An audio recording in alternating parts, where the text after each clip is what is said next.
রাষ্ট্রপতির বিদায় ঘণ্টা বেজে গেছে। তবে এই পরিবর্তন শুধু বঙ্গভবনেই নয়, ছড়িয়ে পড়ছে সচিবালয়েও। কারণ প্রধানমন্ত্রীর টেবিলে নাকি পৌঁছে গেছে সম্ভাব্য রদবদল ও মন্ত্রিসভা সম্প্রসারণের চূড়ান্ত তালিকা।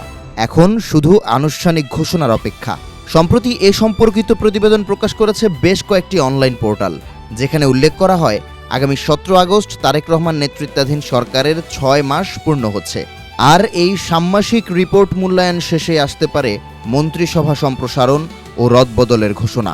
এদিনই ঘোষণা আসার সম্ভাবনা সবচেয়ে বেশি। সংশ্লিষ্ট সূত্র বলছে, সম্প্রসারিত মন্ত্রিসভায় স্থান পেতে পারেন নতুন 8 থেকে 10 জন ব্যক্তি। সরকার গঠনের সময়ই প্রধানমন্ত্রী জানিয়েছিলেন প্রথম 6 মাস মন্ত্রীদের নিবিড় পর্যবেক্ষণে রাখা হবে। যার পারফরমেন্স ভালো তিনি থাকবেন, আর যাদের কাজে ধীরগতি, সমন্বয়হীনতা বা বিতর্ক থাকবে তাদের দপ্তর বদল কিংবা দায়িত্ব পুনর্বিন্যাস হতে পারে। প্রতিবেদনে উল্লেখ করা হয় প্রথম ধাপে কাউকে বাদ দেওয়ার সম্ভাবনা কম, ফলে এ যাত্রায় মন্ত্রিত্ব হারানো থেকে বেঁচে যেতে পারেন শিক্ষা ও স্বাস্থ্যমন্ত্রী। যদিও দায়িত্ব পুনর্বণ্টনের বিষয়টি এক প্রকার নিশ্চিত।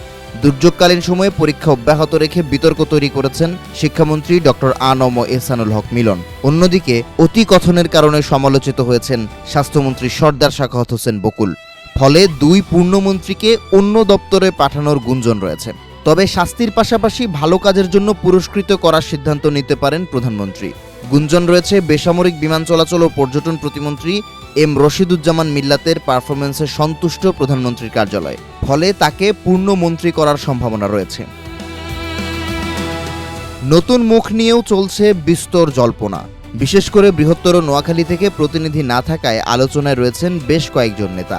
যদিও সবার চেয়ে এগিয়ে রয়েছেন উপদেষ্টা জয়নুল আবেদিন ফারুক। পাশাপাশি টেকনোক্রেট কোটায় যুগপৎ আন্দোলনের শরিকদের মধ্য থেকেও নতুন চমক আসতে পারে।